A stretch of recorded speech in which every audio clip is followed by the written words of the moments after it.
kabla ya ndoa au ngono kabla ya ndoa inaweza kuathiri namna yako ya kumiliki au umiliki wako. Haleluya. So twende moja kwa moja Samueli wa pili sura 13. Yaani naomba mjifunze, sio mpaka niwe nakuwa excited. Haleluya, haleluya, siwezi sasa. Naomba tu nikipata hiyo nanili sawa. Mkichemka tunashukuru.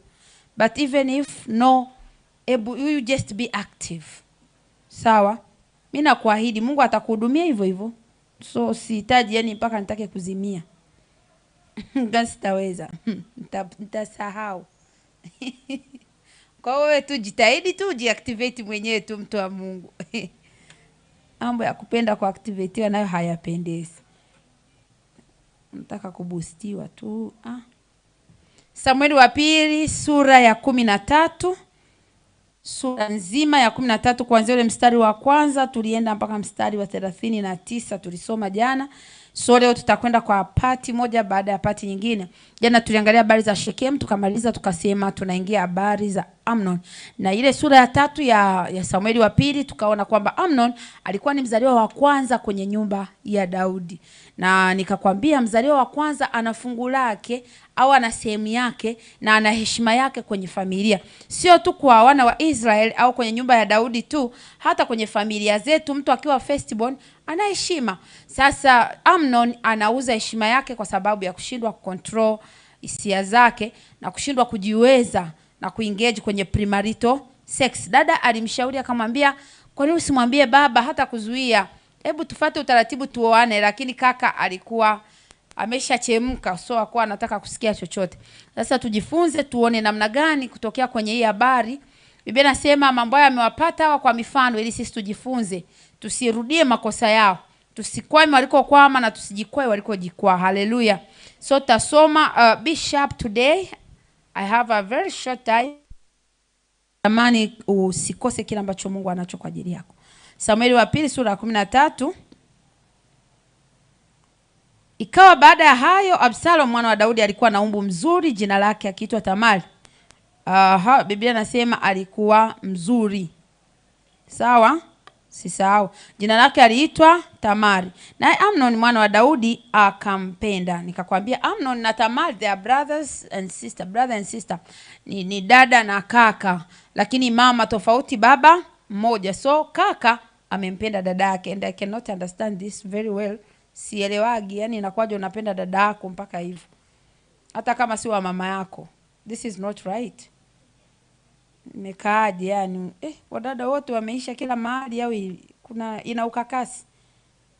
Akasononeka Amnon hata akaugua kwa ajili ya umbo lake Tamari. Yani mnapenda mwanamke mpaka unaumwa. Aise. Maana huyu msichana alikuwa mwanamwali. Amnon akaona ni vigumu kumtendea neno lolote. So akampenda mpaka akaugua. Natamani uelewe mtu wa Mungu tunapoendelea na series hii tofauti kati ya upendo na tamaa. Kilichokuwa kinaendelea kwa Amnon haikuwa upendo, ilikuwa ni tamaa. Biblia imeeleza sifa za upendo kitabu kile cha Wakorintho wa pili sura ya 13. Mojawapo ya sifa ya upendo Biblia inasema haukosi kuwa na adabu. Mstari wa 5, mstari wa 6, Wakorintho wa kwanza 13 utaona upendo haukosi kuwa na adabu. Upendo huvumilia. So kama mtu anakosa uvumilivu anafika mahali mpaka anaumwa, something is wrong. Mimi sielewi hiyo aina hiyo ya upendo ni upendo gani? Au ndio upendo wa kweli sisi hatujui upendo? Yeye mpaka unaumwa akaugua kwa ajili ya dada yake. Yani bora angekuwa mtu mwingine, dada. Unampenda dada yako mpaka unaumwa, na sio kumpenda ile kwamba nampenda ndugu yangu. Kimapenzi. Yani unamtamani tu uzini naye mpaka unaugua. Wanaume imekaaje hii yani? Au ndivyo mlivyo? Mimi ndo kwa kwani mwanamke sielewi vizuri au? Hapana, I think something is wrong. We need to differentiate between lust and love. Tuelewe tofauti kati ya upendo na tamaa. Nafikiri itatusaidia. Na nimeandika kwenye kitabu changu cha ukiwa bado single, nimetofautisha pale tofauti ya tamaa na upendo. Find the book and read it. Nimeeleza kwamba upendo ni kitu kinadumu, lakini lust ni ya muda mfupi, tamaa ni ya muda mfupi. Ukitaka kujua Kwa nini nasema hivyo? Angalia huyu mtu wa Mungu, si unaona mpaka anaumwa. Biblia inasema alipomalizana naye tayari upendo ukaisha. Sasa huo ni upendo gani? Upendo wa namna gani huu ambao una misimu, unampenda mtu kishamaliza kuzina umeisha? So let's agree that was lust and not love. Huo kwa upendo ilikuwa ni nini? Tamaa. Na watu wengi wanaingia kwenye mahusiano wanakuwa driven na tamaa, wakidhani kwamba ndio upendo. You know, sometimes it's hard kutofautisha upendo na tamaa. Ni ngumu kwa sababu ni kama vinaelekeana. Lakini ngoja nikupe jaribio dogo. Tamaa ni kitu cha muda mfupi, upendo unaweza kudumu. Fanya test of time. Fanya jaribio la muda. Mtu mmoja wa Mungu akasema kwa wanaume, yeye ni mwanaume. Kwa hiyo nikisema mimi mnaweza mkasema amejitungia. Sasa let's take this. Mwanaume anaweza kumpenda binti. Anawashosha amwambie, yani anatamani yani hiyo siku wamkumbatie, wakutane, walale wote, wazini, wa sexy, wafanyeje. Yani kuna hadi anakuwa na imaginations, akimwangalia hivi anapigia hesabu kwamba nikimkumbatia huyu, nikimfanyia hivi. Lakini akasema what you give it time, ukiipa muda, baada ya muda fulani utashangaa ile hali inapotea mpaka baadaye unamuona kawaida sana. Na muda unavozidi kwenda inapotea, ni inaisha. Yani hausikii chochote. Alafu inatokea baada ya muda fulani mwingine tena. Kwa hiyo ukizipa hisia support, ukamwambia huyu dada, imagine dada amekubali. Alafu amemaliza kukubali, baada ya miezi miwili ujisikii chochote naye. Kwa hiyo ndo ile kaka unashangaa pokea tena simu, ajibu message, because he was driven by lust not love. Kwa ile hali mule muhemko umeisha. Niliwaambia hisia ni kitu temporary, kinakaa. Hisia zinatofautiana, kuna za muda mfupi, kuna za muda mrefu, ila zinapoteaga, huwa zinaisha, zinakuja nyingine. So kama zimeisha sasa, imagine na ni miezi miwili tu ndo mko kwenye mahusiano, lakini kaka hajisikii chochote na anajaribu kujitwist, kujikaza kwamba mimi niende kumpenda huyu dada Paulina, lakini akijikaza kweli kabisa hata akifumba macho hivi hajioni na Paulina. Sasa hivi ameshahama, yuko kwa dada mwingine, kwa dada Sophie. Moyo wake unampenda Sofia tu, kwa hata ibada ikisha anakimbia kumsalimia Sophie. Paulina anaumia, kwa nini mai wangu anisalimia na kimbilia kwa dada wengine? Kabisa hakuwa anakupenda. Tuseme kaka alikuwa anaitwa Paulo. Bwana Yesu asifiwe. Dewaja po. So kaka huyo anaitwa huyo kaka anaitwa alikuwa anampenda Paulina. So hajisikii tena hisia za upendo kwa nani? Kwa Paulina. So anampenda Sophie. Lakini Paulina, sisi women the way we are, sisi hatukurupuki yani ile kumpenda mtu ni ka process. Ndio maana mdada kumwambia nakupenda, akasema nakupenda hapo hapo, yani hata kama anasikia huku ndani ila anajipa tu ajisikie vizuri yani. Kwa hiyo akikwambia ndio, mara nyingi watu tunamaanisha, labda kwa matapeli wachache. Kwa hiyo mdada akikwambia mimi nakupenda, it's real very true. Mara nyingi chana matapeli labda ambao wamesha changanyikiwa na maisha huko, hawana kweli ndani yao, lakini asilimia kubwa huwa ni kweli. So akishakwambia mimi nakupenda pia anamaanisha, na yuko tayari kuacha watu wengine wote akaambatana na wewe. Yani yuko tayari kabisa, amejitoa. Nimesema asiwe tu tapeli, usisahau. Kwa hiyo imagine dada, yeye yuko kwenye climax, anafurahi.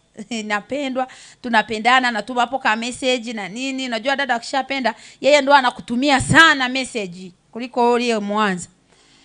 Yeye yuko kwenye hiyo state, alafu wewe umeshuka. Yaani tuseme dada amepanda 100%, kaka amerudi 20. You know how it hurts, inauma. Ndio maana wadada wengi wanatembea kwenye vidonda na maumivu. Kwa sababu wakaka wanaongozwa na tamaa kuapproach wadada. Kwa hiyo kwa sababu hiyo ile hali ya kimuhemue na kielele cha kumpenda mtu ikishuka, dada yeye ndio imepanda, anamwacha njia panda. Kwa that's why I said give this thing a test. Kila upendo unaompenda mtu hasa wa kimahusiano kwamba nataka nimuoe, upe muda kabla, usifanye haraka. Ile umesikia ndani umechemka usije baba dada Monica mimi nataka nikuoe, msimsumbue Pastor Moni wangu.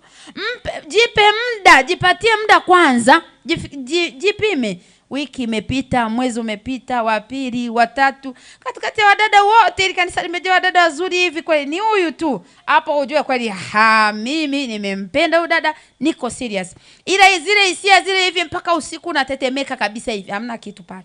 Hamna. Kwa sababu Amnon hadi aliugua. Sijui sielewi hiyo scenario. Yaani aliuguaje yani mpaka joto lilipanda au ilikuwaje? Yaani I'm just trying to imagine na kwama. So hiyo it was out of lust. Ni alikuwa anasukumwa na tamaa na sio upendo wa kweli. So jifunze kuupa huo unaoita upendo test ya muda. Give it test of time. Pima kwanza, hasa kwa ninyi wanaume. Pima kwanza, inamaanisha na huyu dada kweli tunaenda. Angalia, utashangaa baada ya mwezi haujisikii chochote. Thank God hujamwambia, move forward. Lakini ukifanya haraka alafu ameshakubali na hivi amtaki kufuata process. Mama na baba yetu wanasema tuwaambie, bwana wewe tuendelee tu taratibu tu. Achana nao. Tuendelee tu kimya kimya. Tukishaweka vizuri mambo yetu tutawaambia. Binti, epuka hilo pepo, ni mtego kabisa hiyo. Mwanaume yoyote akikwambia subiri kwanza tufahamiane vizuri, tuweke mambo yetu, mwambie hapana kaka, nenda kayaweke, ukishayaweka njoo. Unihitaji mimi yule yaweke sawa. Hapa mimi sio nanilile tunaita enzyme kwamba na kustimulate au mimi ndo nina catalyze mambo, hapana. I'm not catalyzing you to marry me. Don't catalyze a man to marry you. Simchochee asikudanganye eti ngoja kwanza tufahamiane, ngoja kwanza tuwe karibu, ngoja unajua tujiweke vizuri, huwa mara nyingi ni matapeli. Ili akija kuacha, hauna pa kumshtaki, hakuna mamlaka yoyote ya kiroho wala ya kimwili. So hamna kitu. Sema sasa mnasikiaga? Mtu akikwambia bwana mimi nimekupenda, kanisani au yoyote unatufuatilia online, na mwambie nenda kwa wachungaji wangu, nenda kwa wazazi wangu wa kiroho. Hawa hapa ongea nao kwanza. Kuwe na mamlaka ambayo inamnyenyekeza na kumtisha kama anamaanisha. Na wanaume ni wajanja, wana akili, wao wanajijua kwamba amaanishi anakukatalia. Anakataa kwambia wewe subiri bwana, si tuendelee kuwasiliana. Unajua ni vizuri kuolewa na rafiki yako. Marry your friend. Kwa mimi nataka urafiki na wewe, sikia nikwambie, let it flow natural. If it does not flow natural, don't align with it. Urafiki sio kitu cha kutangaziana. Sasa kuanzia sasa wewe rafiki sawa? Na wewe rafiki yangu sawa? Hapana bwana, hapana. It's very natural. Usikubali mtu akudanganye eti ngoja tukae kwanza tufanyane marafiki eti. Urafiki unakujaga very automatic. It's very natural. So don't force friendship. Usilazimishie eti kwa sababu ya mahusiano, hapana. Vipe vitu muda viflow vyenyewe. Mimi kwa experience yangu, mahusiano ni kitu ambacho huwa kinaenda natural, very natural. Yani wala sio kitu cha kupambania, kutumia nguvu nyingi sana.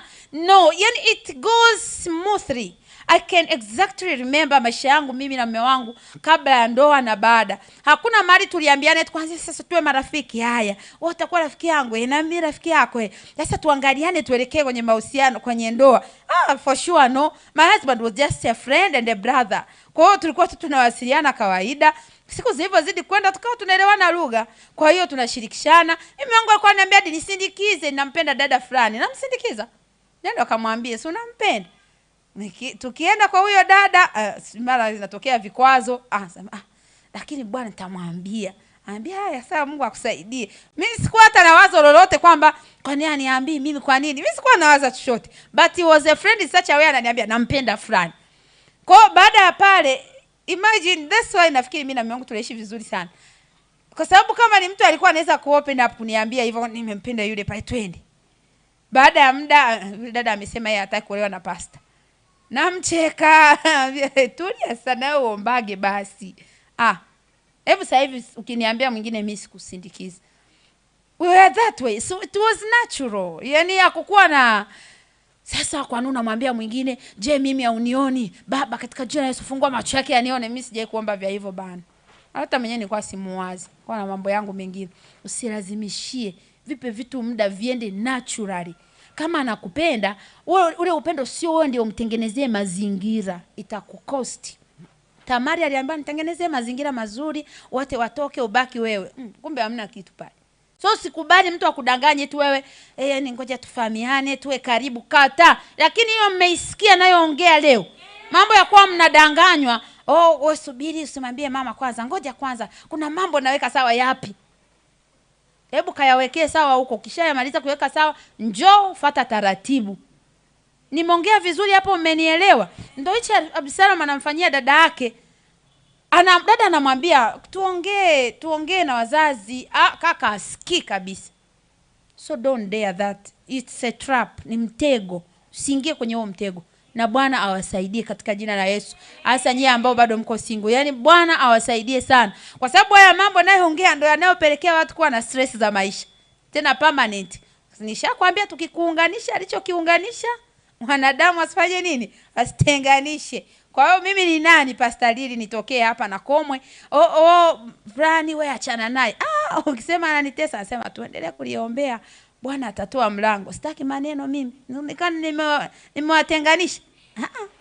Mwanadamu pastor sitenganisha. Kwa hiyo jitahidi uwe makini na unisikilize vizuri ninavyokufundisha leo. So tofautisha lust and love. So this man was sick. It was out of lust. It was lust. Hakukuwa na upendo wa kweli. Hakuna upendo wa kweli unaofanya mtu achanganyikiwe mpaka aumwe. Haupo. Haupo. Upendo haupo kabisa. Yaani haupo mbinguni wala duniani, haupo. Mungu alivyotupenda akamtoa Yesu. Mungu akuchanganyikiwa. Na mali mnasikia Mungu akachanganyikiwa sana, akawaza ni waokoeje wanadamu wetu kwa sababu tu ametupenda. Hapana, Mungu anaendelea na kazi zake. Mungu yuko busy na wekaeka zake na shughuli zake. Hakuna chochote kilichomchanganya. Kwani watu hawaui, hawazini, hawatendi dhambi? Mungu amechanganyikiwa wapi? Anasikitika, of course ajisikia vibaya. Anasema anatamani wote waifikirie toba. Lakini hajachanganyikiwa. Sasa tumkute Mungu, kwa Mungu ameacha kutoa pumzi, watu wote aolewa, oxygen haipo. Kwa nini? Kwa sababu Mungu amechanganyikiwa, kuna watu walizini. Excuse God. Mungu hayuko hivyo. So we better learn from God. Apart from all the challenges wanadamu walizonazo, bado Mungu ameendelea kuwa Mungu, hamna kilichombadilisha. So usientertain mahusiano kiasi ambacho unaishi kwenye confusion. You cannot eat well, you cannot sleep well. Hauwezi, kila kitu umekaa umestuck. Kwa nini? Yaani mimi jamani, mimi sijai kuvielewa hivyo bana. Siwaelewagi kabisa. Mtu yeye anakula analala afu eti uli. Una shida gani? Karibisha asas na matatizo mbalimbali. Mtu kama aeleweki mwache aende. Yaani hapa mwezi mkanielewa, mtasema mama anaongea tu kwa sababu yeye ameolewa. Mimi naambia kwani mimi sijai kuwa binti jamani. Sijai kuwa single, nimewahi. Ukisumbua nenda tembea na Yesu. Yaani mapema sana, usituchoshe. Yaani mimi naambia kitu ambacho nimewahi ku experience, kwa sababu ambile theory kwamba sijawahi kuona. Najua. Kuna wakaka yani kwanza kuna wale ambao hakuambii chochote, anajipigisha simu tu, unashangaa na kea, mara ametuma vocha, mara nini. Anakutengenezea mazingira. Unajua dada huwa tuna +1. Unaona tu huyu ananipenda. Yaani hata kama hajasema huyu ananipenda. Alafu baada ya muda unasikia ameengage.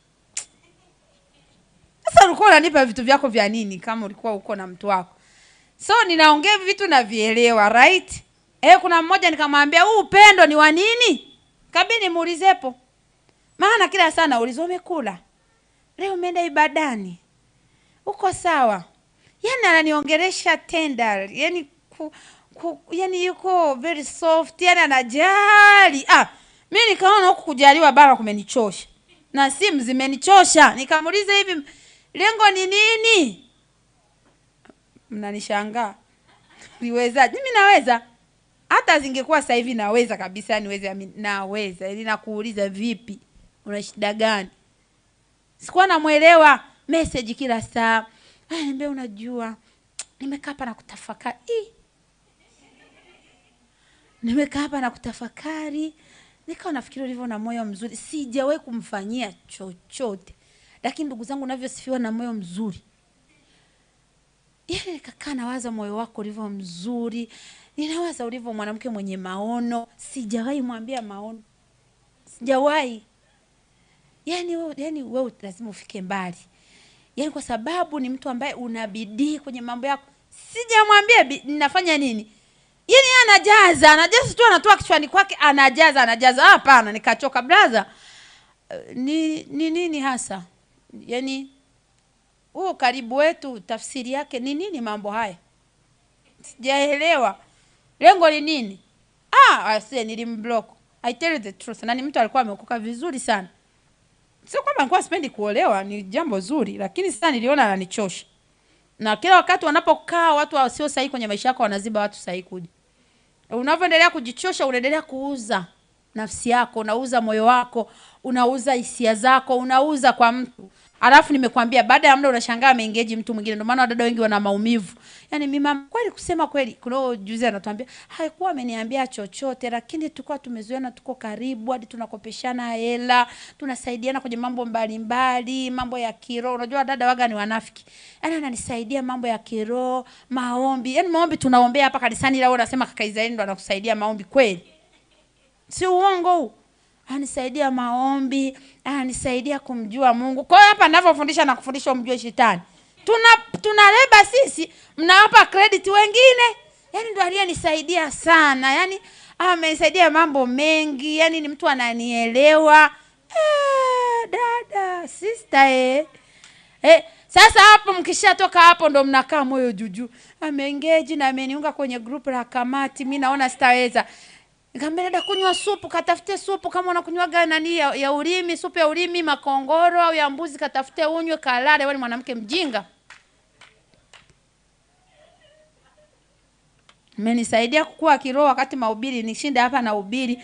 Baba watu wanakuja hapa anakoroma na ubiri kwa sauti, alafu unasema, mimi kaka Seda amenisaidia sana." Jamani, kwani mnakuaga waongo? Hebu leo tuongee kipendwa. Kwani mnakuwa waongo? Yaani kwenye maombi, yaani ananiamshaga maombi, yaani ananisaidia sana. Kweli? Haramakoske taya bahata. Nawaombea tu msiwe na roho mbaya hivyo. Maana ni roho mbaya, hamna kingine. Ninadanganya. Hata wadada wakuletea kesi ya mkaka anasema hivi, "Mama alikuwa ananijali sana, ni mtu anampenda Mungu sana, ni mtu ambaye yani ana maono." Lakini mama sasa hivi akituma message ajibu, huyo anajali. Umeshamsifia ni mtu ana maono, ni mtu anampenda Mungu sana, anampenda Mungu, anashindwa kukupenda wewe vizuri, anakuumiza moyo. Unaangalia wasichana unasema hivi yamekuaje siku hizi haya? Natamani wanatembea na kiboko siku hizi na wapiga. Basi tu.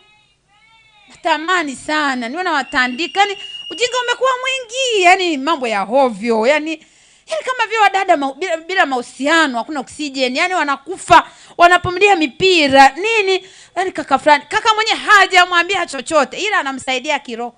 Na kiroho chenye cha uongo. Kaka mwenye ataombi, anakusaidiaje wewe kuomba? Sijui ni nini shida, watu wanaema hivi, wanajipepea, ni mbaya. Nini mahusiano? I don't like that behavior. Na naombea mabinti wa kanisa hili msituaibishe na msimaibishe Yesu. Mambo ya hovyo ya hivyo mpaka mtu unazira kuja kanisani, mpaka unachanganyikiwa, unaumwa, unakuwa na mudi, mara umeongea, mara uongei. Nini mahusiano? Nini mwanaume? I tell you the truth. Mwanaume anayekupenda anakupambania, sio wewe unampambania. Mmeshika hiyo niliyowaambia? Mwanaume anayekupenda yeye ndiye anaweka jitihada, anakuchase. A man who loves you chases you.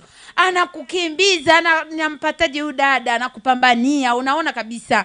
Ila wewe ndio uanze ka message dada hujajibiwa.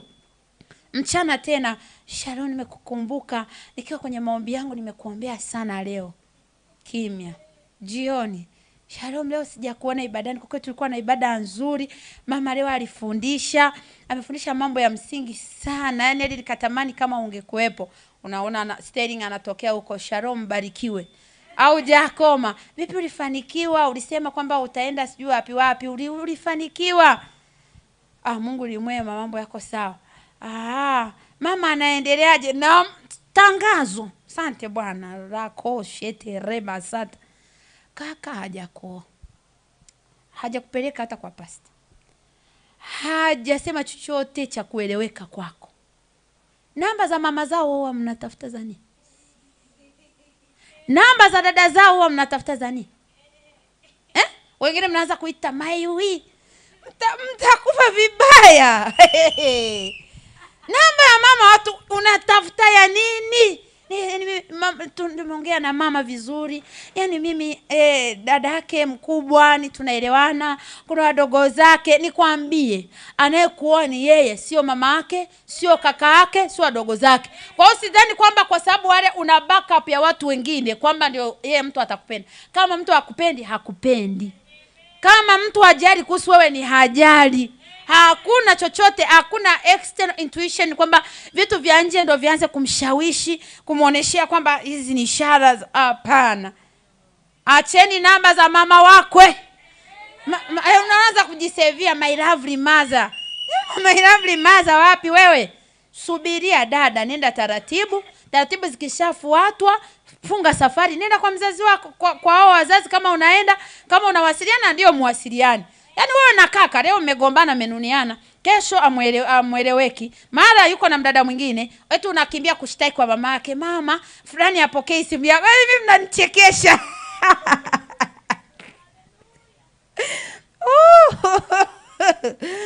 Sijui mnakwama wapi bwana. Hebu nirudi kwa historia yangu mimi. Mnanipa raha sana. Ni mambo tusipowaambia nani awaambie? Mimi ni mama yenu. Nisikilizeni wanangu ndani ya nyumba hii. Kwa wema kabisa. Acha kimuhemuhe. Yatakugharimu yaliyomgharimu Tamari. Yatakugharimu yaliyomgharimu Dina. Tulia binti. Kujinganganiza kwa kaka, mwisho anasema ngoja nilipitie kwanza ili lisichana. Linaniganda sana. Analala na wewe huko mnafanya mapenzi. Wakati wewe uko na memories, unajua wadada ni wajinga yani. Wakishamaliza tu hayo mambo yao, anakaa nakumbuka alivyokumbatiwa. Shanga nimekumbuka kumbato lako. Kaka yuko anawaza hela. Wewe umekazana. Yani I miss your hug. Hata yeye hawazi hug. Yuko anawaza mambo mengine ya maisha. Na alishapata mtu mwingine anayempenda, anatafuta sasa hivi apate mahali amuoe. Wewe uko unatafakari hug. Badala utafakari neno la Mungu, utafakari maisha yako. Umekazana unatafakari mtu ambaye hata yeye hakuwazi. Sasa mnakuagaje? Unakaa unawaza, unakumbuka ambavyo tukatembea, tukakaa mahali tukala, kaninunulia chips. Yani anajali chips. Sasa ndo kujali chips, viazi vimewekwa kwenye mafuta. Sijui nyinyi mnatafsiri nini maana ya kujali, mimi sijawaelewa. Nisisikie wa ujinga kwenye hii nyumba. Chips, viazi, ni viazi vile vimewekwa kwenye mafuta. Samueli wa pili sura ya 13. Mstari wa ngapi? Wa 3. Lakini Amnon alikuwa na rafiki jina lake Yonadabu mwana wa Shama nduguye Daudi. Naye Yonadabu alikuwa mtu mwerevu sana. Kama unakumbuka wakati Samueli amekwenda kwa nyumba ya Yese, walimletea ndugu zake Daudi, mmoja wapo walimleta Shama, walimleta Eliabu, waliwaleta ni kaka yake. Kwa hiyo huyu alikuwa ni mtoto wa baba mkubwa. Shama ni kaka kwa Daudi. Kwa hiyo Nadabu ni mtoto wa baba mkubwa wa Amnon. Lakini apart from brotherhood walikuwa friends. Biblia inasema rafiki yake. Kwa hiyo wao walikuwa wameenda extra mile zaidi ya undugu, walikuwa na urafiki pia. Sasa tulisoma jana tukaona namna ambavyo Yonadabu akamshauri mwana wa mfalme, wewe mtoto wa rais, chochote unachotaka unapata. Sasa sikia, mwambie dada akuletee mkate. Mwambie baba yako naumwa, nataka mkate, aniletee Tamari tu. Sasa hapo tunapata somo gani watumishi wa Mungu? Ukianza kuona mtu anakupersonalize, unakuwa koloni lake. Muda wa kula unasikia love tu? Hapana. Hiyo tushtuke kidogo. Kwa nini wewe tu? Daudi alikuwa na watoto wengi, alikuwa na wafanyakazi wengi, walikuwa wanajua kupika. Kwa nini Tamari? Kinachokutushtua zaidi ni ile amemuita, alafu anawaambia watu wote watoke, wabaki wao wawili. Sasa tumesema cha kwanza tu avoid nini hapo? Mtu asijimilikishe wewe. Asijidai kwamba anakuelewa wewe tu. Binti zangu, ukiona kijana anajifanya tena anakuelewa wewe tu, anza kutoka taratibu. Hayo maelewano yawe na definition. Mahusiano yoyote unayokuwa nayo na mtu yawe na tafsiri. Hakikisha na definition. Ni dada na kaka, ni wachumba, ni wapenzi, ni vinini. Tujue. Mahusiano yasiyo na title pale ndio yanayopelekea shida. Ukishajua mnahusiana kama dada na kaka, mnaishi kwenye mipaka ya dada na kaka. Kama ni mahusiano yajulikane, taratibu zifuatwe, tujue sisi ni wapenzi, maisha yaendelee. Ile yale maisha mnahusiana hamjui mnahusiana nini? Huo ni mambo ya zamani ya utoto na ujinga. Usihusiane na mtu na ujui mnahusiana nini.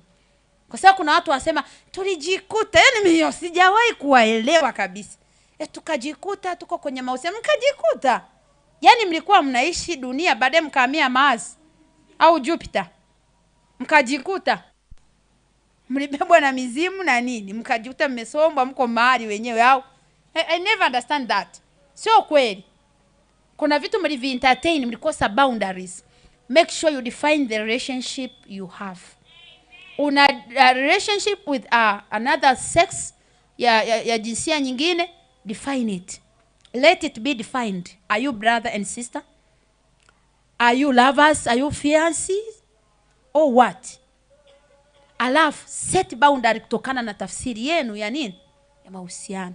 Ile itakusaidia sana. Mahusiano yasiyo na jina yanapelekea changamoto.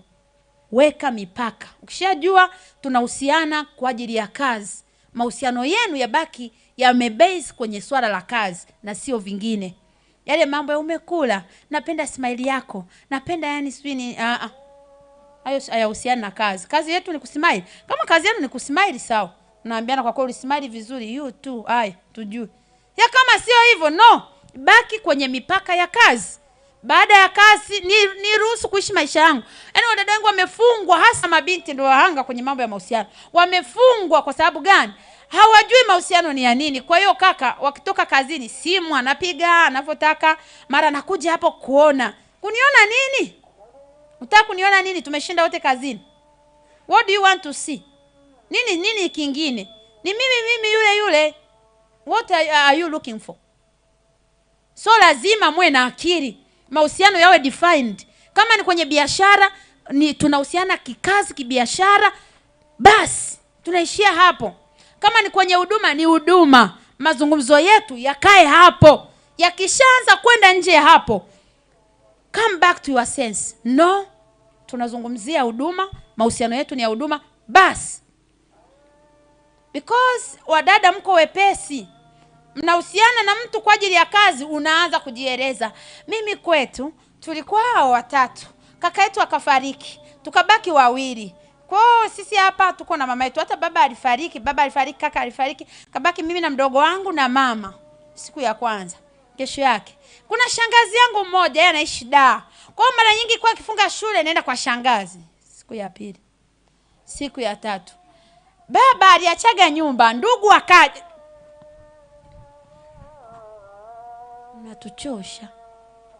Mahusiano yajulikane ni ya nini. Kukiwa na mipaka itajulikana nini cha kuongea, nini sio cha kuongea. Kwa unajijua, unajikuta kwa kadri unavyomsimulia mtu, na nyewe kaka mpunguze kuwapa masikio wa dada kwenye vitu havina maana. Anajieleza umekaa tu pale. Hata kama uchangii, sisi ukitusikiliza tunahesabu unatupenda. Ndio wanawake tulivyo. Unanipa muda wako, unanitegea sikio, you love me. Kama ungekuwa unipendi usingenisikiliza. Delila alimwambia Samsoni, mbona umeniziaki? Kama ungenipenda usingenificha. Kama unanipenda utatenga muda kwa ajili yangu na utajali kuhusu mimi. Kwa hiyo nikianza kuambia nyumbani kwetu baba akafariki, wewe hapo kianza kuniambia pole sana. Kwa hiyo mkakuwa wenyewe, Mungu ambariki mama. Mimi naona unanipenda. Ndio wadada yani kwa tafsiri ya wadada. You love me. Umenisikiliza? Umenielewa? Yaani umeonyesha hapo na sympathy kwamba pole. Yaani akikaa ile neno linarudi yani pale, pole. Linazunguka kichwani. Pole. Wewe ushahama upo. Yeye anaona, anasikia kale kitu kanazunguka. Huyu ananipenda na huyu ananielewa. Tayari kaka uko kifungoni. So weka boundaries, tujue mahusiano yanaishia wapi. Kama ni ya huduma hapo. Kama ni ya kazi hapo. Kama ni ya mapenzi hapo. Dada na kaka good. Lakini kuwa na nini? Boundaries. Yaani unakuta kaka wewe umekaa na binti anajiulizisha tu, mimi napenda chips, sijui nikanunue kazini hapo au mahali. Nikakuletea chips. Mimi sio mpenzi wa chips. Napenda vitu asilia. miogo, viazi. Kesho kutwa dada akikaa na mabinti wenzake, binti mmoja akaanzisha mada, mimi si miogo. Yaani huko kama kaka John, hata kaka John ni mpenzi wa vitu vya asili. I don't like that. I don't like it. Kwa hiyo mipaka ikosekana, mnajikuta mnaongea hata vitu ambavyo ni irrelevant. Kwa hiyo unajikuta mkanisani kila mtu anajua. Na watu wanavyozidi kujua udhaifu wako, heshima yako inashuka na ni rahisi kukufanya chochote wanachojisikia. Unapoteza umaana. Usifanye kila mtu ajue kwamba unapenda hivi, upendi hivi, unapenda. Hayawahusu. Na mke wako atajua nini sasa jamani ukioa? Mume wako atajua nini ukiolewa? Kila mtu anajua. Mnanichosha. Mipaka, sema mipaka kwa sauti wote. Iwepo kwenye maisha yaliyokosa mipaka ni kama nyumba isiyo na boma. Muda wote inashambuliwa. Muda wote chochote kinatokea. Ishini kwa mipaka, wekeaneni mipaka. Tunaishia hapa mawasiliano, tunaishia hapa mazungumzo. Sijasema mnuniane au mwanze kuwa kama maroboti kanisani, ila tu wewe kaa ukiwa na akili yako kichwani. Unajua kabisa huyu ni kaka fulani, mipaka yetu ni hii, tunaongea mpaka hapa. Basi utakuja kuaibika. Kila unayekutana naye unamwambia, nilikuwa na mahusiano nikaachwa, niliumizwa sana na tulikuwa tunaspendi, tunaenda disco. Yaani alafu unaanza kusema, baba mbona hujanipatia, mume hujanipatia. Nani akuwe wewe mpendana? Ulivisema mwenyewe, ulisema vya nini? Ungenyamaza? Uliwaambia watu wasio sahihi. Kuna mtu mmoja ukimwambia anakuelewa na maisha yanaenda vizuri, wala hata hilo alimkwazi. Ya kwa kadri unavyosema, hata wanaume ni waambia wa chini chini, wakikaa peke yao wanaongea. Fulani, wewe kwa kweli hapo. Na mmoja alisema ni mkorogo huo. Isikie huo msemo wao. Ni mkorogo. Hapana, mkorogo kabisa. Kwa hiyo wewe unajifanya unaongea kwa shangwe hivi, kumbe unaonekana nini mtu wa Mungu? Korogo. Unaendelea na kuyakoroga na mengine. Si unyamaze dada. Wanda lazima kuongea sana. Sisi tunapenda kusikilizwa, tunaongea maneno sio 25. Yaani ni yote 25 jamani. Unatangaza bidhaa. Una shida gani? Unahubiri. Sio kweli. Hayo ni mambo ya kudanganyana tu, sio lazima. Na mengine tunzaga basi, hata siku mai wako wamekuwa patepo kipya cha kumwambia. Yote ulishasambaza humu. Mimi nyumbani kwetu ilikuwa hivi. Shuleni tuko soma ilikuwa hivi. Ilikuwa hivi. Siku moja ikawa hivi. Siku nyingine ikawa. Tuongee lakini tuwe na kiasi. Kiasi wana wa Mungu. Tunazungumzia nini? Kiasi. Na mahali ambako hakuna mipaka hakuna kiasi. Jamani, mnaelewa lakini nyie? Mmenitolea macho kama vile mama nishasema yote. Pole, ukome, usirudie tena. Nimesema pointi nyingine tunayoiona hapa ni kwa Tamari kuingizwa ndani. Hakikisha una avoid mazingira ya kuwekwa peke yako na jinsia nyingine. Tamari aliambiwa kwamba watu wote watoke, yeye tu ndio aingie.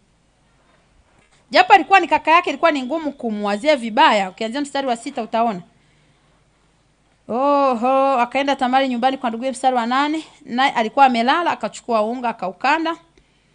Akaandaa mikate machoni pake, akayoka mikate, akalitwaa kaango, akaisogeza mbele yake, lakini akakataa kula. Naye Amnon akasema, toeni watu wote kwangu. Wakatoka kila mtu kwake. Amnon akamwambia Tamari, kilete chakula chumbani. Chakula watu wa Mungu kinaliwa sebuleni, akiliwa chumbani. Semeni amen. Nipate kula mkononi mwako. Yaani kuna na wakaka wengine wanawadanganyanga hivyo hivyo, niko naumwa, yani niko ghetto, naomba unisaidie nichukulie hapo chips. Niletee, yani naumwa sana siwezi hata kupika, niletee. Mwambie sileti. Au njoo tukutane barabarani, naomba ujikongoje, au pigia mkaka mwenzako akuletee. Wewe mtu gani una rafiki mkaka hata mmoja? Unaishi wapi? Una dunia yako au umebaki mwanaume peke yako wewe tu kutuletea habari? Hapana. Mimi tu nimepona, wanaume wote hawapo, mimi tu kuwaletea habari. Hapana. Wapo wanaume wengine. So mwambie mwanaume mwenzako akuletee. Kama hana pesa nitampa, ila sitaleta mimi. Usiende chumbani kwa mwanaume. Binti zangu, msiende peke yako. hata kubembeleza kwambie mimi naumwa sana nisaidie. Sikusaidii katika hili, tafuta mtu, kama shida ni hela nitampa, ila siji mimi. Hapo nimeongea kilugha. Usiingie kwenye mtego. Huyu kaka alisema anaumwa sana, watoke wote, aje huyu dada peke yake. Nafikiri tamari ya kuwaza pia. Kitendo cha kwamba toka, yani watoke, kwamba wao ndo wanamziba kula. Nafikiri wanamzuia kula, wanaleta joto, wanafanyaje? Yani kitu gani pale ambacho kilikuwa ni kizuizi cha yeye kula mbele yao? It does not make sense. So hata kama mtu hajakuoa, hata kama amekulipia mahali, anakuambia tukutane sijui wapi wapi, ukishapiga hesabu, niwaambie Roho Mtakatifu ana convict, sema huwa mnakakamaa. Wewe unasikia ndani ya moyo wako mashaka kabisa hivi, usiende. Kataa. Sio tukutanie wapi wapi. Yaani sehemu zozote ambazo unaona kuna privacy, kuna kujificha ficha, hakuna uhuru, hakuna uwazi, usikubali, unaenda kutegwa. Huo ni mtego wako. Usinase kwenye huo mtego. Kataa mazingira yoyote yenye maswali ambayo yanakufanya ubaki na mtu wa jinsia nyingine, especially ambaye umeshajua kwamba huyu mtu ameonyesha kunipenda. Jirinde kadri unavyoweza, mtu wa Mungu. Nimeongea vizuri hapo, umenielewa? Kwa sababu haya mambo ni madogo, lakini unaweza kumkosesha mwenzako dominion au yakakukosesha. Kama nafikiria jinsi ambavyo kuna watu ambao wamejikuta wameingia kwenye mahusiano kama hivi kwa sababu ya haya mazingira, kuwekea mazingira njoo. Alafu siku hiyo ameenda kapata mimba. Hakuwa amewaza. Anabaki anasafa. Na kaka wakishakufanyia hivyo, kwani hata wanaoaga wanawaacha. Tena anakuambia toka hapa usinisumbue kabisa, wanawaacha. So watu wengi wana maumivu kwa sababu ya kushindwa kujua kujiongeza, kwamba mazingira fulani, ili ukishaona mazingira hajakaa sawa, jiongeze. Kataa. Mmebaki tu wenyewe hivi wawili. Usiseme ameokoka, wewe ndio uliyeokoka. Uhakika wa kuokoka unao wewe moyoni mwako, au uishi kwenye moyo wa mtu mwingine wewe. Usimsemee mtu tena ameokoka kabisa, uwezi jua. Geukia jirani yako afu usiongee kitu.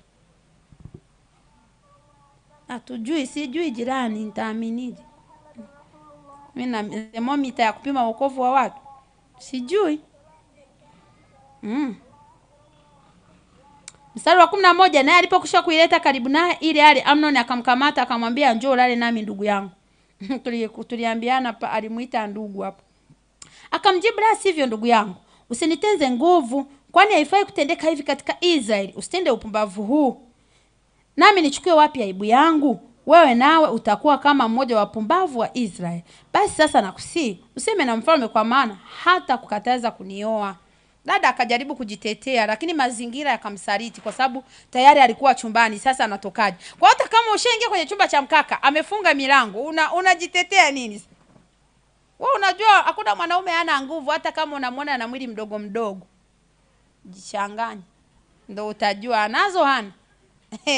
Usianze kujaji mwili eti huyu ni mwembamba, huyu sio mrefu. Wewe kaa kimya hivyo, tulia binti yangu. Usiingie chumbani kwa mkaka. Akishakufungia akaficha funguo, unafanyaje? Unabaki unaimba usinipite Mwokozi, akikupita basi. Don't dare. Sasa hapa anajitetea. Biblia inasema hakumsikiliza. Bwana wewe fuata taratibu tu nioe, mimi hamna shida, nakubali. Uliingia mwenyewe, uliyataka mwenyewe. Tintin. Pale. Msiingie kwenye vyumba vya wakaka, mmesikia? Mache mageto ya watu. Yaani shetani ujue anaingia saa ngapi. Walakini yeye hakukubali kusikiliza sauti yake. Naye akiwa na nguvu kuliko yeye, akamtenza nguvu, akalala naye. Alikuwa na nguvu kuliko yeye. Wanaume wote wakishafikia state fulani wao wana nguvu. Ndio maana nimekuambia usimwone mfupi ukasema ni mfupi hana nguvu. Wewe ninaomba nyamazi, hiyo point ni iruke. Wewe jifanye tu, tutaongea vizuri, tutaelewana. Pale hamnaga maelewano dada. Kwenye hilo jambo ngeukie binti mmoja afu tabasamu. Ambapo umemsikia mama. Kuna ka state kakishafika hamna maelewano. Hayapo. Ngoja tuelewane, tuongee, mimi hamna shida, nitarudi tena. Hapana. Ni leo. Na amekeka. Kisha Amnoni akamchukia machukio makuu sana, kwa kuwa machukio aliyomchukia yakawa makuu kuliko yale mapenzi aliyokuwa amempenda kwanza. Amnoni akamwambia, ondoka, nenda zako. So wanaume wengi wakishakuwa wamekuona, ameona mwili wako, wamekujua ulivyo. Sasa nile kingine anachotafuta, nikuulize swali, usiseme pastor anawafundisha vibaya. Ulifuata nini? Wewe ukipewa boksi hapa, sawa? Moja limefungwa sealed, la pili liko wazi hivi, unaona ni viatu. Ukaamba unataka kuona lipi, unachagua lipi? Mnijibu kwa sauti. Sasa mtu amesha kuona, unataka aendelee kutafuta nini? Bora ukishauziwa mzigo lako humo limefungashwa, utakacho kutana nacho, pambana na kombe lako huko. Sasa umesha jaribu kabisa, nimejua mimi navaa 40 ni 41, niendelee kungangania? Nimeshaona ni oversize sivai. Lakini umeshauziwa, umeondoka, na aliyekuuzia hayupo, unafanyaje? Alichokiunganisha Mungu asitenganishe, baki na 41 yako, utaweka manguo mbele.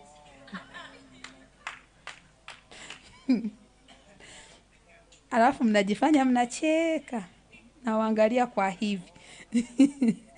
Haleluya. Sasa mjitahidi watumishi wa Mungu, expose. Huyu dada Biblia inasema alichukiwa machukio makuu kuliko upendo. Wanaume wengi wakishakuwa wamekuona, upendo unapotea. Premarital sex inaondoa upendo wa kweli. Yaani ile hamu, shauku aliyokuwa nayo, anakupigia simu, anakutumia message, ushangaa wewe ndio mpaka umwanze. Na penyesa nyingine unapiga, anakuambia niko busy, nitakupigia. Na hapo si ushukuru, ukiendelea unablokiwa, au message zina blue tick, hazijibiwi, na status amepost. Unaenda pale status kuandika mwenye upendo wa kweli ni Mungu.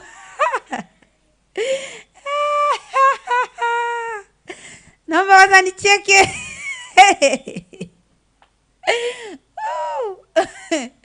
Mtu wa Mungu, epuka machukio makuu, yanaepukika. Yanaepukika, yaepuki. Kama alishai kukuta, pole, amka, jikungute mavumbi, usirudi Misri tena. Usirudie tena mambo ya kwenda kujipeleka kuchukiwa. Kwa unavyojiexpose kwa mwanaume, hakuna commitment yoyote alionayo kwako ya kumfunga, hamna kiapo chochote, hamna. Sasa unamfunga la nini? Maneno yako tu na vitisho vyako. Hata ukisema, nenda kumwambia pastor. Sasa tukimwambia pastor, kwani pastor yeye ndo aliyefanywa ulichofanywa, si wewe? Sasa tutamkemea huyo kaka, lakini anayeumia ni wewe.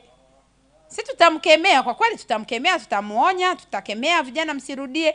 Lakini wewe ndio umeshabaki na jeraha. Atapata jeraha na fedhea yake haitafutika. Mnakumbuka? Mithali 6:32-33. Kwa hiyo jeraha umeshapata wewe. Sisi tukikupa pole, sio kwamba ndio umepona jeraha. Pole kwani inaponya majeraha? Inapoza tu moyoni tu, lakini kama ni kuuma, kidonda kinauma. Watu wa Mungu, epuka vidonda ambavyo sio vya lazima. Usijiingize kwenye mahusiano yasiyoeleweka. Usijiwekee mazingira ya kuingia kwenye mahusiano na mtu, kushiriki mpaka tendo la ndoa. Hapana, utaratibu ufuatwe. Tamara alimuomba akasema, kaka, tufuate utaratibu. So consequence tunaiona baadaye kwamba kaka yake na huyu Tamari ambaye ni Absalom hakuongea neno la heri wala la shari. Tulishasoma, kwa hiyo sihitaji kurifasa. Hakusema neno lote la heri wala la shari. Alinyamaza kimya, lakini kumbe ameyatunza moyoni mwake. Miaka 2 ilipopita, wala hakumuonesha kununa, hakumsonya, hakumfanyia chochote kibaya. Waliendelea kuishi kama ndugu.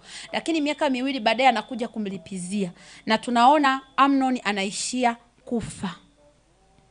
Alafu kinachonichekesha, baada ya kufa sasa Amnon, yule kaka aliyemshauri tumwambie kutengenezea mkate akuletee, ndio anakuja kutoa taarifa Amnon amekufa. Au marafiki mlionao ambao wanawashauri mambo ya ujinga, huyu dada mpitie, wenye dhambi wa kushawishi, wewe usikubali. Mithali 1 mstari wa ngapi? Wa 10. Mwanangu, wenye dhambi wakikushawishi, wewe usifanye nini? Don't say yes. Kataa. Kwa sababu anakushawishi, afu ukishakufa, kishapata mabaya, wewe unaendelea kula raha. Haya mambo ya kuchocheana haya, usikubali mtu akuchochee kuingia kwenye mahusiano. Jiridhishe, hakisha uko tayari, na hakisha uko tayari kufuata utaratibu wote na umeridhia. Sio kwa sababu watu wote wamekuchochea haya. Hata kuni zinachochewaga, kuchochea kisha moto unapoa. Nani ataendelea kuchochea ukishakuwa kwenye ndoa yako? Sitakuchochea kila siku mpende mke wako, inachosha. Jichochee mwenyewe, jiona kabisa hapa najiweza kujiendesha mwenyewe. Sipangiwi hisia na mtu.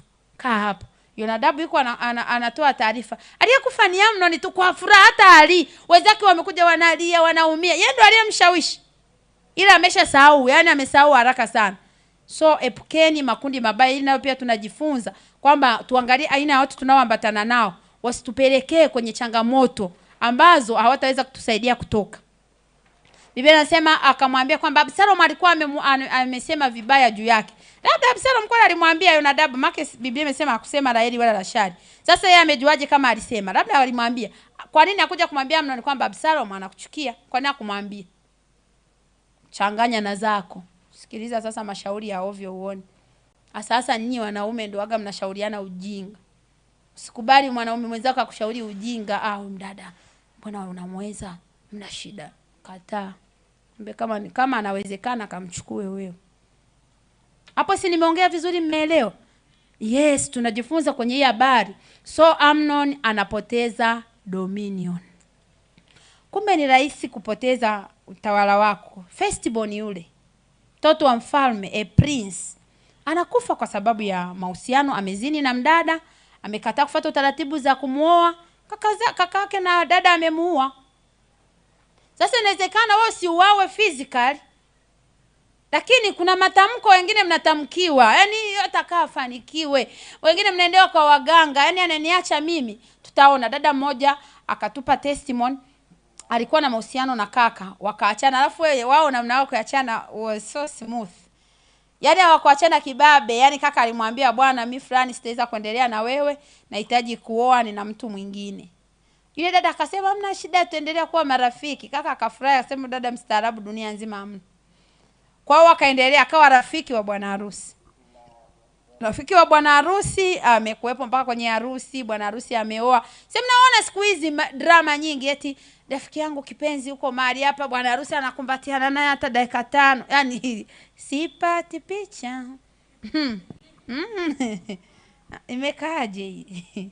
Au nina wivu, ngoja nisiongee, nitaka kuongea. Aise, wewe rafiki wa bwana harusi umetokea wapi kimsingi? Aise.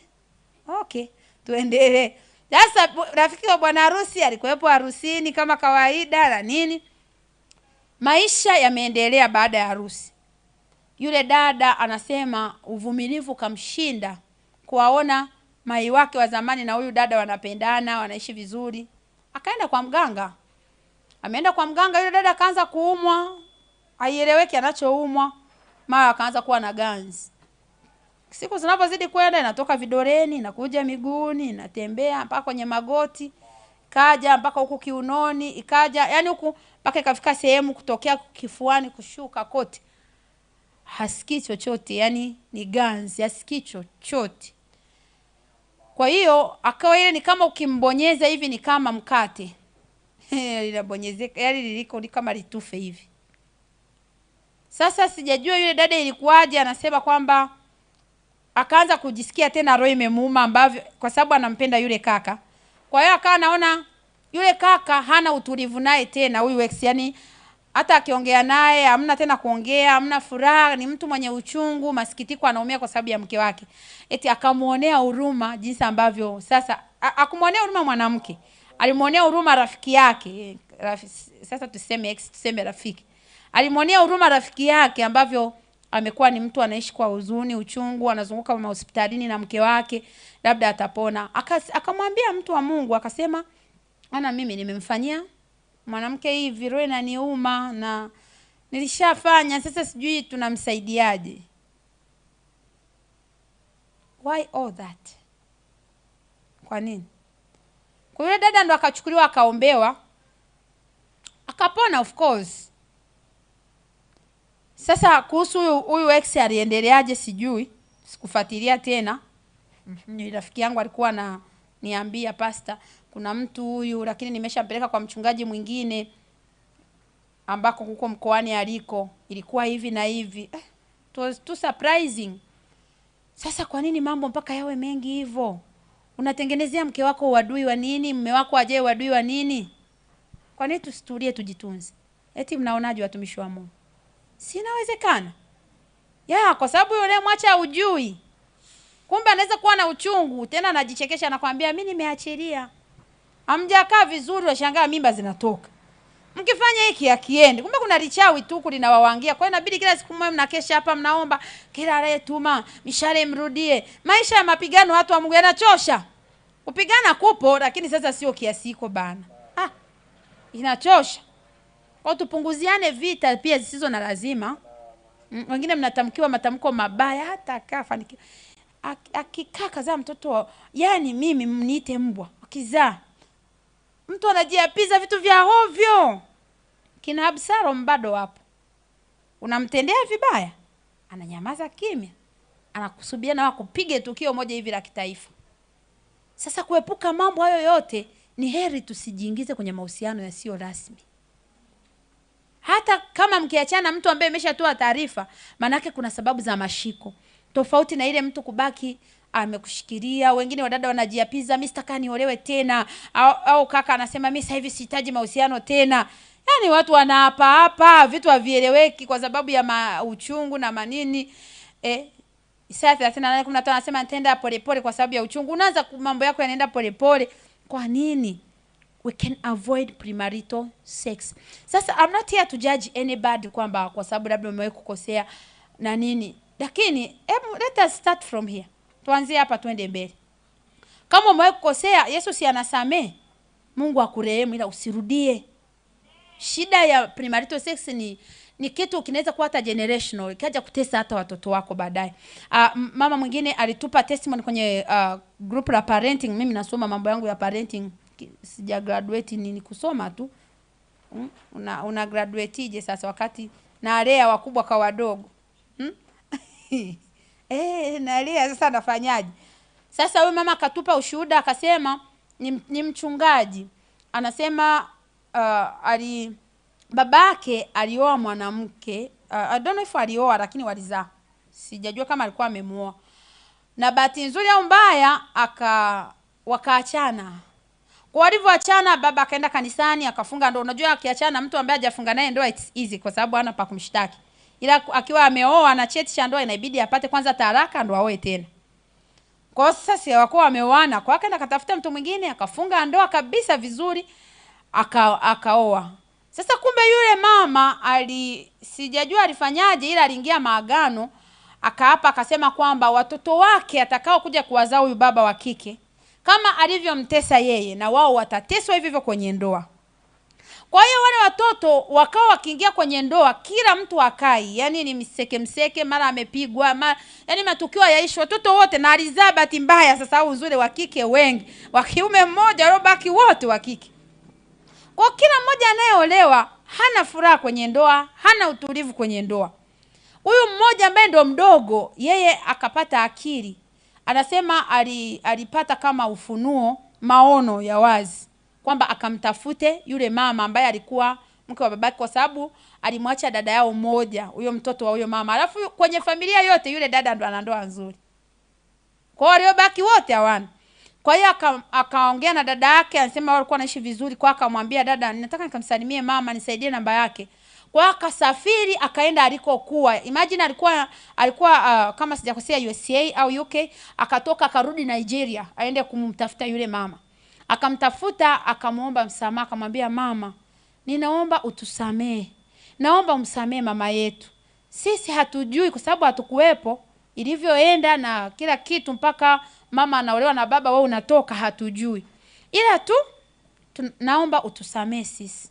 Naomba umsamee mama yetu. Ninaomba chochote kile ambacho ulikuwa umekishikilia moyoni au maneno yote uliyotamka uyafute mama uturehemu. Anasema yule mama alilia masaa. Alilia akasema mama yenu amenifanyaga mimi maisha yangu yamekuwa useless. Sijaolewa tena, sieleweki. Maisha yangu yamekuwa magumu tokea pale kwa sababu unajua mtu akishakuwa na uchungu nimekuambia hawezi kufikiri vizuri. hawezi kufikiri vizuri akiwa offended. Mnakumbuka? Yani mambo yanaweza hata yakasimama yote mpaka apate nguvu ya kushinda offense. Kwa hiyo mama alikuwa offended kuachwa na yule baba kiasi ambacho akakosa nguvu ya kumove on. Kwa hiyo maisha yake yakastuck kwa sababu ya uchungu. Wanasema alilia muda mrefu sana, akamwambia nimekusamehe, yani hasa wewe. Yule dada akasema mama, ukinisamehe mimi tu haitasaidia. Usamehe na mama yangu, usamehe baba yangu, usamehe na ndugu zangu, tusamehe. Yule mama akalia sana. Akamwambia nimewasamehe na niliapa wote hamtakuja mfanikiwa wala mwe na ndoa nzuri. Nimefuta. Anasema akachukua sadaka akampa yule mama. Kutokea pale anasema mimi nina ndoa nzuri mpaka najionea wivu. Anasema nyumbani kumekuwa na marital settlement, kuna utulivu, dada zangu walikuwa wanaolewa wanatoka, wote sasa hivi wameolewa, kuna amani, kuna furaha. Sasa imagine huyu dada asingepata ufunuo wa kwenda kumomba msamaha ex wa baba yake. Now see. What if baba asingekuwa na yule ex? Mnaanza kunielewa vizuri? So premarital sex ni kitu ambacho kinaweza kuaffect generations. Kinaweza kuathiri vizazi na vizazi. Sijui kama mnanielewa mambo nayo wahubiri hapa au ni mageni sana. Kwa madhara unaweza usiaone leo. Lakini kuna kesho kutwa, kuna watu wana visasi. Utaingia, utaolewa, utazaa, wanaangalia watoto wako. Wanaangalia, wana observe miaka 3, 4, 5, 6, 7, anamwangalia. Anakuja hata anamshawishi mtu, anamwambia ingia kwenye mahusiano na huyu binti, ni binti mzuri tu, ingia naye. Au vyovyote tu anavyojua anamshawishi. Shangaa kitoto chako kimerudi na mimba nyumbani. Nani? Kuna mtesi wako mmoja wa siku nyingi ambaye hata wewe mwenyewe hata ukumbuki. Maana miaka ishaenda mingi. Ndio aliyekuja kuchezea game. Kwa hiyo sometimes tukifikiri kule tunako kwenda na tukifikiri watu tunaowapenda hasa uzao wetu, kuna mambo hatutafanya. Discipline unatakiwa kwa nayo sio kwa ajili yako tu, sio binafsi. Fikiri watu wengine walioko hapa mbele. Kama umeshindwa kujitunza kwa ajili yako, jitunze kwa ajili ya watoto wako. Avoid premarital sex kwa ajili ya kizazi chako. Ondoa hiyo laana kwenye nyumba yako. Kwa sababu ni kitu kidogo lakini kinaweza kikaja kutesa hata watoto wako. Kikaja kufanya mambo ya hovyo, kavuruga kila kitu, kikavurugika kwenye familia. Wengine wanasubiri mmeshakaa kwenye amani na mke wako anatuma message, baby I miss you. Mke wako siku hiyo naye ndo ameshika simu. Unaanza kujieleza mimi nishaachana naye, unashangaa mama asikii chochote. Mke wako amekasirika, amefura, sasa mimi nakuondoka, naondoka. Unaanza kusuluhisha tena ndoa za nini? So kuna mambo yanaepukika, watu wa Mungu tuyaepuke. Kama umenielewa sasa, nimekuelewa mchungaji? Au nilikuwa naongea kilugha hapa muda wote naongea. So allow me to end here. Naamini umepata lesson kutokea kwenye hii habari. Muda wangu usingenitosha, ninao wengi ambao nilikuwa nakusudia niwafundishe. Kana namwambia mume wangu, mtu wa 3 ambaye nakuachia sasa. Kila siku nakuachia homework ambayo tunakuja kuanzia. Ruben ni firstborn kwa uzao wa Yakobo, zaliwa wa kwanza. Lakini Ruben amepoteza dominion. Babake anasema Ruben usiwe na ukuu. Well, you'll never be great. Kwa nini? Ruben alizini na mjakazi wa baba yake ambaye alikuwa amezaa naye. Kwa sababu Lea na Raheli kwa sababu ya mashindano yao walichukua dada wao wakazi wakampa mume wao alale nao. Yaani kwa hiyo mjakazi wa Lea akizaa alianzisha ni Raheli kwa sababu Raheli hakuwa anazaa. Alivyoona azai Lea anazaa sana, akachukua mjakazi wake akampa mume wake. Lea naye alivyoona amestaka kuzaa, akachukua naye mjakazi wake akampa mume wake. Kwa hiyo akizaa mjakazi wake ana count ni wa kwake. Anamsimangia mwenzake, mimi ni afadhali sasa hivi ninao wengi. Mambo ya utoto fulani hivi. Ndio maana atupendi tunazitaje? Nini families? Polygamy. Kila unapoona polygamy kuna witchcraft. Baba yetu Dr. Paul Neche wa Kiroa anasemaga hivyo. Baba yetu wa Kiroa anasema kila unapoona polygamy, trust me, kuna uchawi, kuna witchcraft. Yaani sio free. Hata Rachel si aliiba miungu ya nyumbani kwao. Alikuwa anaipeleka wapi? Kuna kuaga na uchawi. Mahali popote unapoona mambo ya ndoa za mitaala hizi, hatuzihitaji. hauruhusiwi kuoa wake wawili we kaka.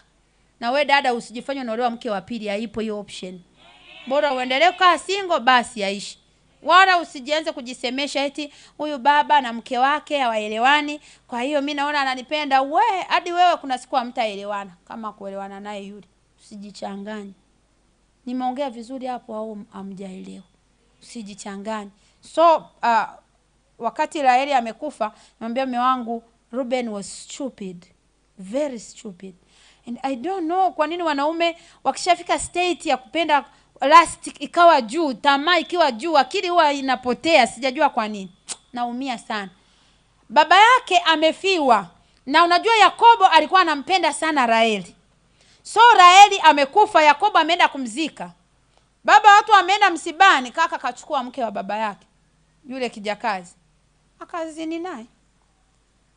Hata kama mama yako ni mama wa kambo kweli, ni Lea, lakini sasa Lea na Raheli ni ndugu, bado ni mama yake mdogo. Yani apart from all stuffs, kiachana kwamba ameolewa na baba yake, ni mke mdogo wa baba yake, lakini bado ni mama yake mdogo. Where did he get confidence? Alitoa wapi hizo nguvu katikati ya msiba na majonzi, kuzini na kijakazi wa babake? So baba anasema wewe hautakuwa na ukuu kwa sababu umepandia kitanda changu, usiwe na ukuu. So ndivyo Reuben ananyang'anywa dominion. I will show you dominion. Nafasi ya kwanza, mzaliwa wa kwanza, akawekwa Yusufu. And Yusuf was very young, lakini ndo alikuja kuwekwa. Yuda akapewa enzi kwa sababu alishindana na ndugu zake akawashinda. So watoto wa Yakobo wana scenario. Unaona ufalme umetoka kwa nyumba ya Yuda. Mpaka Yesu anaitwa simba wa kabila la Yuda. Kwa sababu Yuda was energetic. And this is the reason na sisi tuna fight. Hata kama sio wazaliwa wa kwanza, walau hata katikati ya familia zetu tupate dominion basi. Mambo makubwa yatokee kwetu. So unaona ametoka kwa Yuda. Yuda sio firstborn. Lakini aliyepewa haki ya mzaliwa wa kwanza, Biblia inasema ni Yusufu. Na George haikuona hiyo. Ndio nimekuambia sasa. Ongeeni vizuri na mimi kesho. Bwana aniguse. Haleluya, joke. Na kialio mtandaoni sasa sema ni pastor anawaambia watu eti wamshauri hata sikilizi tena roho wa Bwana. Mimi naongea na familia yangu, msifuatilie mambo yasiyohusu. Ongeeni vizuri na mimi familia yangu. Tuendeleze ili somo au tuishie hapa tuende mengine, maana tuna masomo mengi pia. So tutamuona jinsi gani anakuja kutolewa na kuwa repressed. Reuben, sema tu mimi ambacho nimeona siwezi kulala nacho kabisa, watu wa Mungu, ni kile kitendo cha Reuben. Baba yake amefiwa, yeye anabeba mjakazi wa baba. Mimi hilo jambo sijapendezwa nalo, na waacha nalo hiyo. Kesho na wewe excited unasema tukasikie sasa tunaendeleaje, Reuben ikawaje? Kwa sababu Reuben alikuja kuombewa na mzazi wake wa kiroho. Sasa what happened now? We shall see it tomorrow. Stand up on your feet. Hallelujah. Tutaona alivyoombewa ilikuwaje. Je, tutende dhambi ili tuombewe? Mbona mnasema hapana, labda ideweko. Hallelujah. Niliwaahidi kwamba sina msisimko wote. Yani nataka nikwambie ukizini hivi mimi naamini mnanielewa jamani. Mambo yanayofundisha yanahitaji msisimko. Sasa ningekuwa naambia tunaenda kumpiga shetani hata tuzoe, hapo sawa. Sasa ni hapo hii sijui natakiwa niwafanyeje. Mimi naamini mnaelewa tu. Mnaelewa tu type ya mama yenu, na mnaelewa mtumishi ambaye Mungu amewapa. Mnaelewa. Itoshe kusema hivyo. Kama mnaelewa sema tunaelewa. So avoid premarital sex. Lakini mle ndani tumekuta vitu vingi zaidi ya hilo. Tumeona nini vinapelekea, tumeona watu, tumeona mambo mengi mle ndani, na mengine ni personal revelations, kwa sababu mimi siwezi kusema kwamba ukomo wangu kukufundisha ndio ukomo wa Mungu kukufundisha. Hapana, mimi nafanya pati yangu, lakini wewe kuna vingine unaendelea kuona kwamba kuna na hiki. So mkitoka msirudi mkafungia madaftari. Soma tena, elewa. Siku moja utakuwa mzazi. What if wewe sasa hivi una miaka 20 ngapi hapa? Nani hapa ana miaka 10 kushuka? Amna. Watu wazima wenzetu hapa. What if ukiwa na miaka 10, 11, 12, 13, ukiwa ka teenager fulani hivi ungefundishwa haya mambo? Ungekuwa mbaya, right? So tunajitahidi tujue mambo haya mapema, walau sasa hivi, hata kama inawezekana ni kwa kuchelewa, wengine tushakosea na kadhalika, lakini hata tutasaidia watoto wetu basi walau wasipite kule ambako tumepita, au wasikose yale ambayo tumeyakosa sisi. Si mnanielewa watumishi wa Mungu? Mimi sijawahi kusikia mzazi wangu ameniita ananiambia mwanangu usipambanie mwanaume, sijawahi kumpambania. Ni personality, yani ni ile ndivyo nilivyo. Ni kwa sababu personality yangu ilinilinda. Sasa wale wakembao kina dada wenye wako kila kitu wao ni sawa. Mimi nilikuwa najiweza, naweza kusema hapana na sijali kwamba nimekupendeza sijakupendeza, yani ni personality tu. Sasa Mungu alinisaidia kuwa hivyo. Wala I don't regret it. Na hata sasa hivi sijabadilisha mawazo. Mimi silazimishi urafiki, silazimishi connection, siwezi. I don't think it is not working. Okay. I don't force connection. Sitaki stress. Unavoziforce unaforce stress zikuji. Sihitaji. Sasa yule ambaye hawezi kujieleza, anakubali kila kitu, si watu watakuwa wanapitia maumivu mengi. What if mzazi wako akakukalisha chini akwambia mwanangu, there is 1 2 3, usifanye. Avoid kitu cha namna hii. Avoid rafiki kama Yonadabu. Tujafundishwa. Mwingine ndio mnamjua sasa hivi. Kuna mtu anaitwa Yonadabu. Ndio sasa hivi unajua. What if hatujakufundisha ku overcome offense? Tutakuwa kama Absalom. Absalom hakuwa na skills za ku overcome offense. Sababu hata baba yake alivyosikia kufanya chochote. Kwa hiyo maana yake hajawafundisha namna ya kutatua migogoro. Conflict resolving hawajui. They don't know how to solve conflict. Kwa hiyo cha kufanya ni kutunza kitu moyoni umuue. Hamna kukaa kaka umekosea usirudie tena, hamna. Sasa tukae hapo kwenye offense, kwa sababu kilichompelekea Absalom kumuua ndugu yake ni offense. Alikuwa offended. Alikuwa zika kwa nini amemfanyia hivi dadangu, na hakutaka negotiation. Hakuwa anajua namna ya kutatua offense. Wewe umejifunza namna ya kutatua offense. Hata ingetokea offense gani, tulikubaliana zitatushinda. Sisi tuko juu ya offense. Kwa obviously we would get a wisdom to kulitatua hilo jambo likae sawa mahali pake. Lakini wale walikuwa hawana. Kwa nini? Wazazi wao nao walikuwa hawajui, waliwasaidia maarifa yao yalikoishia. Si mnanielewa?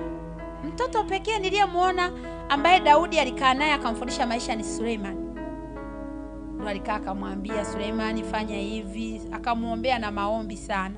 Wale wabaki wote hao walijilea. Ndio maana walikuwa baba. Yaani kama huyo Absalom huyo alikuwa kijambazi.